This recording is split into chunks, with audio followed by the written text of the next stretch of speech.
talk about how can you disable data saver on your app. We're going to figure out the solution on how you can do that on your app. So you just follow these ways, then it's going to work with you. All you have to do in verse, you just go down, click here on library down here.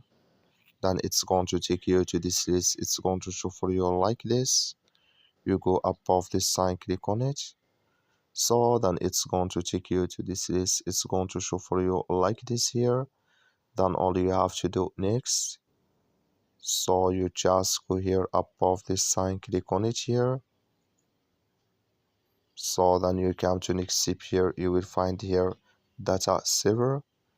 You click in this sign or this color, like you see here color, it's gone. That's mean here data saver disabled with us now.